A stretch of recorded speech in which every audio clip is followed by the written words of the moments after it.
Let's make a nail header. Got a bit of coffee first though. There's multiple styles of nail headers you could make. Today we're going to make a pretty simple one out of a bar of steel, just regular old A36 laying on the ground, found it in a mud hole. Other styles are like this. I made this one on a lathe, but that's a pain in the butt. First order of business is to bump up the material.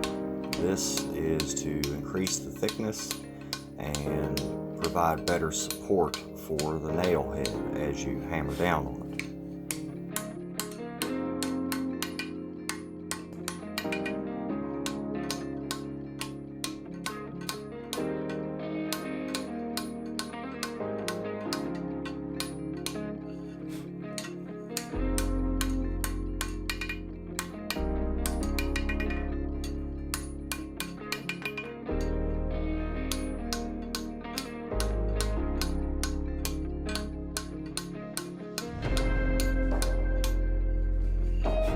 As you're doing this, you have to continually straighten the piece or it'll get out of hand.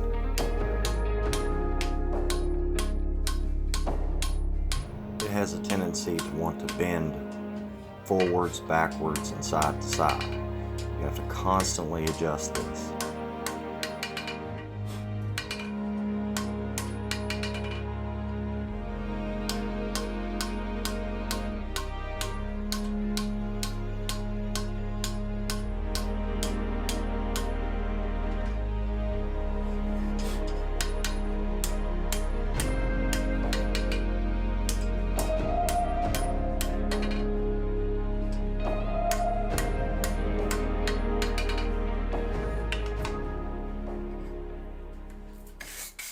You must brush off your workpiece as you're working on it. You want to remove the scale as much as possible.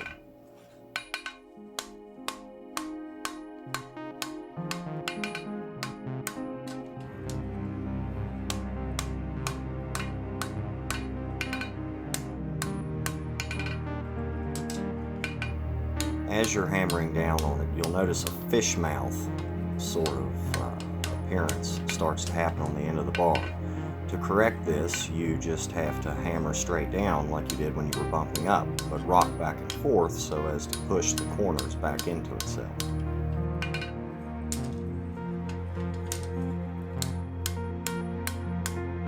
Now we have to bevel the edges of the header part of the header.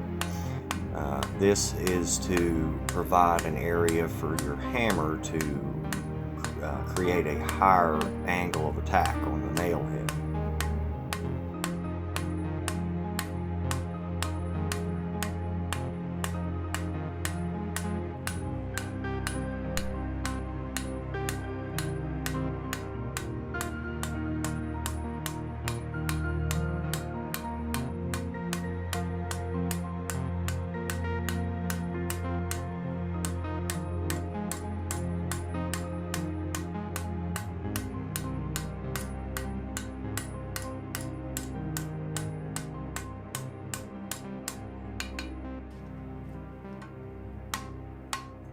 I wouldn't recommend doing a set down like this. This was an experiment to see how to do it without a guillotine tool. It started to walk on me a little more than I wanted it to, so don't do it that way.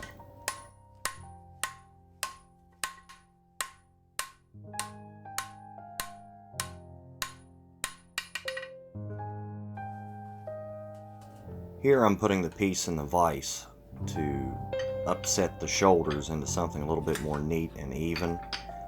If you had a guillotine tool, then you probably wouldn't have to do this part.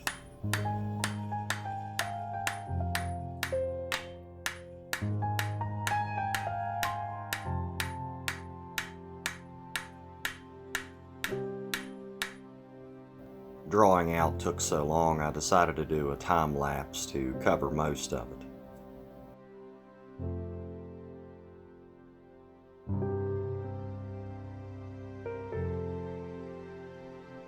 I decided to give add some rounding to the lower part of the handle just for pure aesthetics.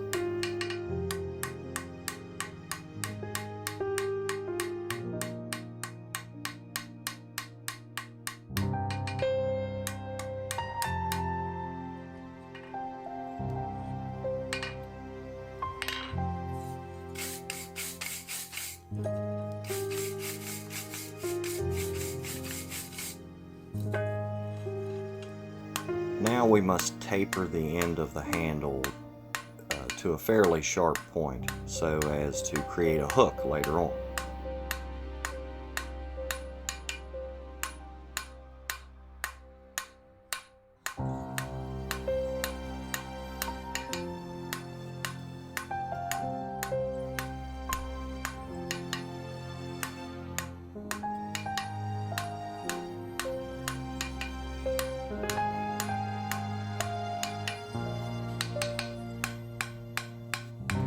The rhythmic tapping on the anvil is just to reposition a hammer grip and to keep time.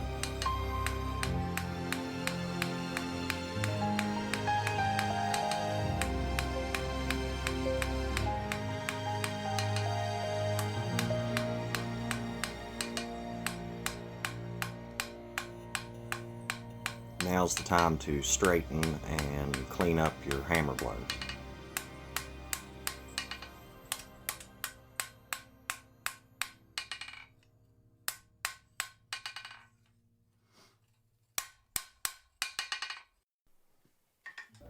To do a twist, you may have better luck using 2 wrenches or a specially made twisting wrench with a handle welded onto the other side, so as you can apply even pressure as you twist. I've done it enough now to where I don't need that, I just correct as I twist. Any other corrections can be made by applying pressure one way or the other and slight taps of the hammer, but do not hit the twist.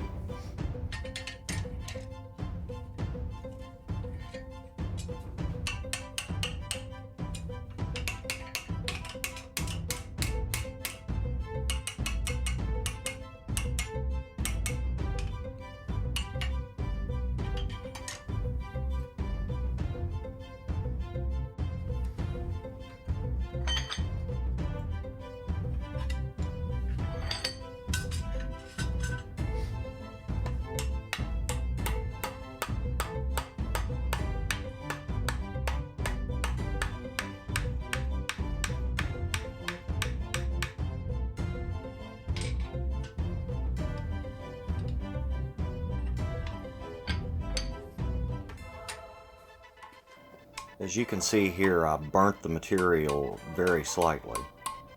You really need to watch your heat whenever you are heating something that small. I was paying attention to the camera instead of the steel, as I should have been.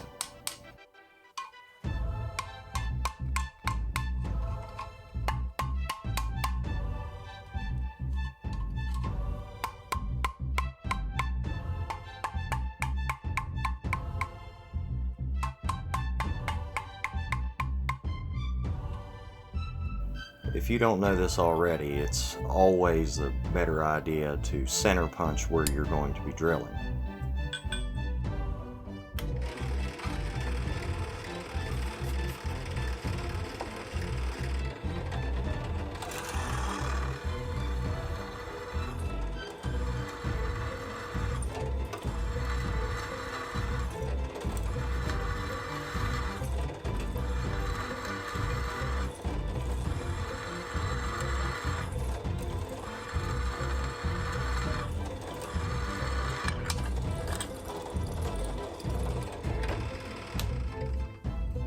I made a small punch that would be roughly the size of the nail at the small end, and at the larger end to give some relief behind the nail. You don't want it upsetting inside of the hole.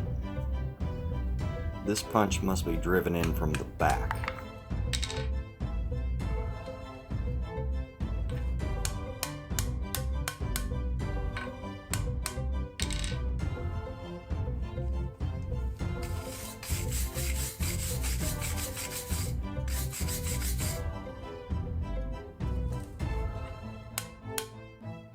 Here's where I messed up. I allowed the punch to get too hot, and whenever I hammered on it to try to get it back out, it started to bend and upset in the hole. In order to correct this, I just cut off the end of the punch and put the back of the punch in the vise and hammered on the rest of it to get it out. Now after you punch your hole, you should do your best to clean up any wayward hammer marks and just basically planish the top of the header.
So that's how you make a nail header. We made a few little mistakes along the way, but gives it character. Please like and subscribe, and next time we'll make some nails. Thank you.